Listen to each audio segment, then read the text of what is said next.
MrsSperry.com presents Macbeth, Act 1, Scene 2, Summary. King Duncan, his sons Malcolm and Donalbain, and others hear the sound of a trumpet call and soldiers fighting. King Duncan sees a bleeding sergeant and tells the others that the sergeant must know who is winning the battle. The sergeant must know if King Duncan's loyal soldiers or the revolutionaries are winning. Malcolm says the sergeant is the man who saved him from the revolutionaries. Malcolm calls the sergeant his brave friend. Malcolm tells the sergeant to tell King Duncan about the battle. The king listens to the sergeant's story.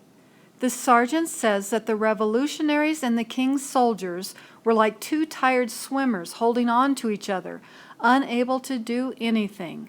Then the rebel Macdonwald got reinforcements, more soldiers called kerns and gallowglasses. The sergeant says that it looked like fortune was smiling on Macdonwald, like a prostitute smiles at a man, and that it looked like Macdonwald would win. But then Macbeth attacked Macdonald's soldiers, killing them one after another until he got to the rebel captain himself. Then the sergeant says that Macbeth was rude to Macdonwald because Macbeth did not shake hands or say goodbye. He just cut Macdonwald open from his belly button to his jaws, and then cut his head off and put it up high on a castle wall. Note: kerns were soldiers with light weapons who fought while standing on their feet. Gallowglasses were soldiers who wore heavy armor, carried heavy weapons, and rode horses. Kerns and gallowglasses were either Irish or Scottish. King Duncan says his cousin Macbeth is valiant, brave, and worthy.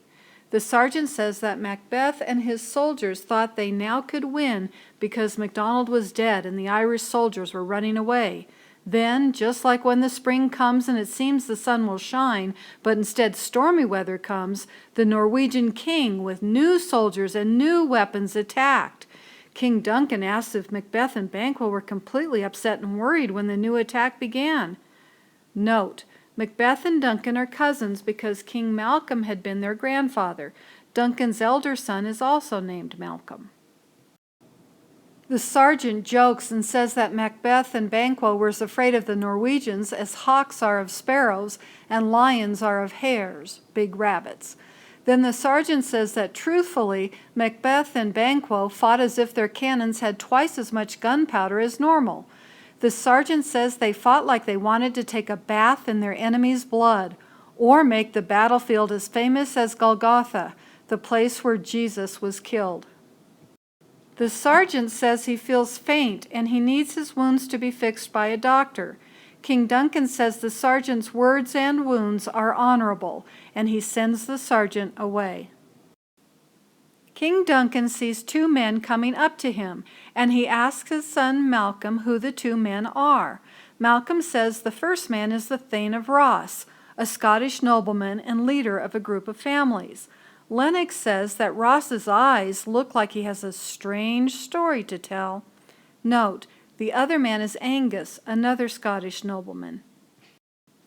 Ross goes to the king and says, "God save the king!" King Duncan asks where Ross has come from. Ross says he has come from Fife, where the Norwegian flag is waving, and it is a fan that is blowing on the Scottish people, making them cold. The Norwegian invasion is upsetting the people of Scotland. Ross says that the King of Norway had attacked with many more soldiers than the Scottish forces had. The Scottish Thane of Cawdor, the nobleman and leader of Cawdor, had become a traitor, and he and his soldiers were helping the Norwegians. Then Macbeth, wearing his armor, fought back. Macbeth fought like he was Bellona's bridegroom, the new husband of the Roman goddess of war. Macbeth fought sword against sword until he won. Duncan says Ross's news is great. Ross says that Sweno, the Norwegian king, wants a treaty, a written agreement between two countries. Ross says the loyal Scottish soldiers would not even let Sweno bury his men until he moved his soldiers to the island of St. Colum's Inch and paid $10,000. King Duncan says that the Thane of Cawdor will never be disloyal again. Duncan tells Ross to tell everyone that the Thane will be killed.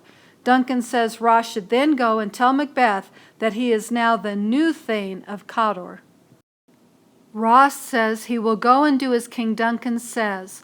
King Duncan says, "What he hath lost, noble Macbeth hath won.